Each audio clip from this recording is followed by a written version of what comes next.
Let's talk about the government preparing to publish new guidelines for schools. This in relation to trans pupils, in particular with competitive PE lessons, with the children of the opposite biological sex not being allowed to compete against, let's face it, girls. That's the issue. It's when you've got boys who say that they think they are girls being allowed to compete against girls. And we've seen again and again people saying, no, it's not an issue, it's not an issue.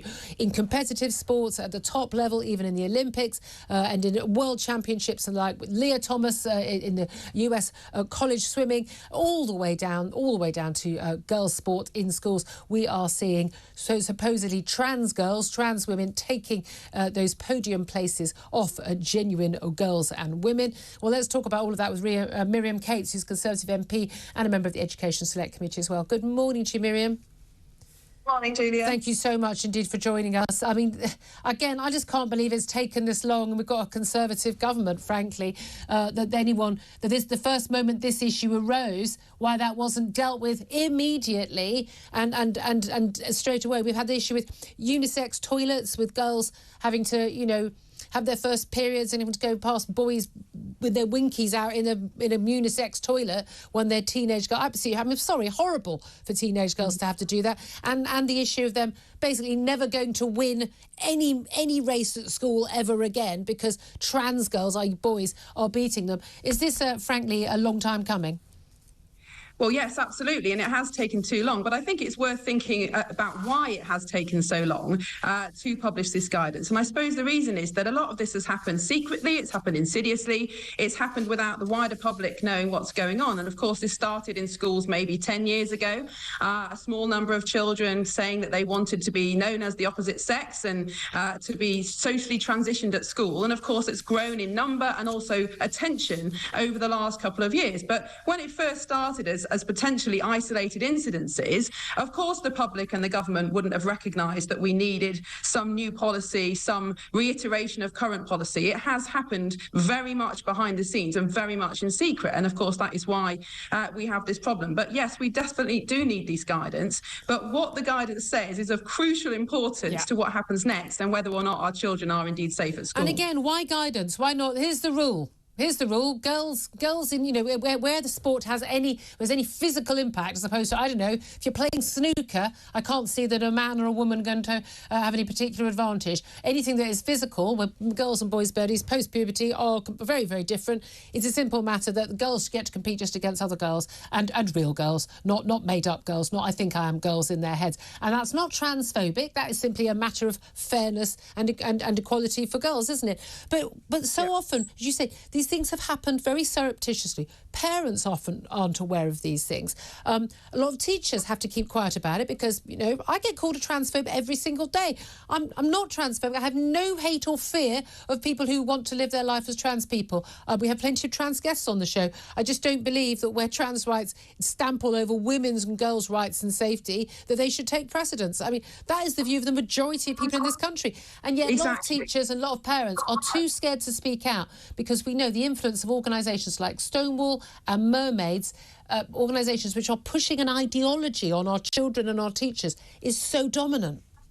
Exactly. And I think to really understand what's gone on in schools, you have to look at what's happened in individual cases. And of course, they're quite hard to find out about because for obvious reasons, even parents who do want to speak out want to protect the identity of their child and their relationship with their child. Of course they do. So it's very hard to get these stories. But for the ones I've heard, the kind of thing that's happened is a child will say to a teacher that they feel like they've got gender distress, they feel like they've been born in the wrong body.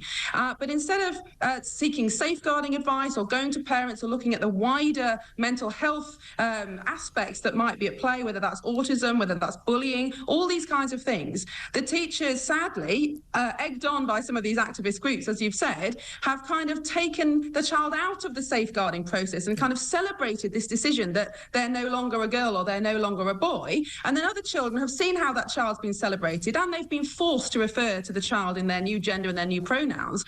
And so then, of course, you develop this kind of subculture of, well, okay, it's cool to be trans, or if I express my gender identity, I'll be protected. And you get this culture growing up that at first is very difficult to identify. But of course, now we've got some quite useful data on it from Policy Exchange, how many children in how many schools have gender distress. So it suddenly comes to the surface and we realise we've got this enormous problem. And I very much hope that the guidance is statutory, going back to what you were saying earlier before, because of course it's of paramount importance to children's safety and their dignity that where girls and boys are separated for good reason, whether that's toilets, changing rooms, sports, they are separated on the basis of whether they are male or female. Because why wouldn't they be? And like you said, look at the sporting news had today, the trans cyclist Austin Phillips, who's won this race in Mexico.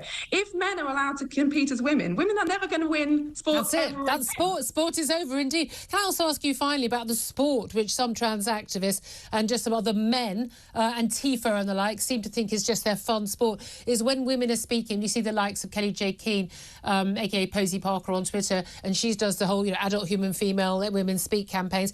Once again, Speaker's Corner at Hyde Park, being shouted down. Let's show the video again. If you're watching on TV, you'll be able to see this. I'll describe it for those listening.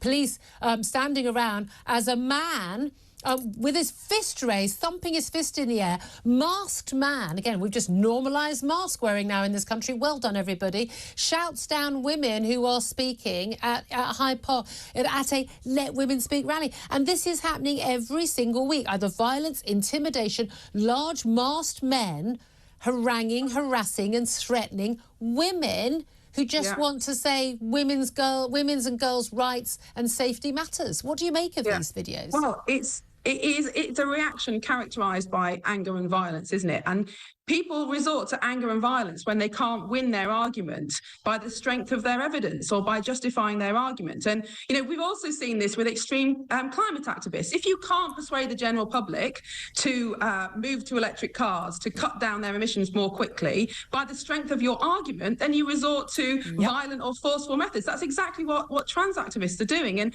you and I both have children, Julia, and it reminds me of a toddler who can't get what they want. And however loud they shout, whatever they say, they can't have what they want. And that's what it reminds me of. And they have failed to convince the general public that thousands of years of science and social norms are suddenly wrong in 10 minutes, that men and women aren't different, that men can use women's spaces. They've failed to convince people of that.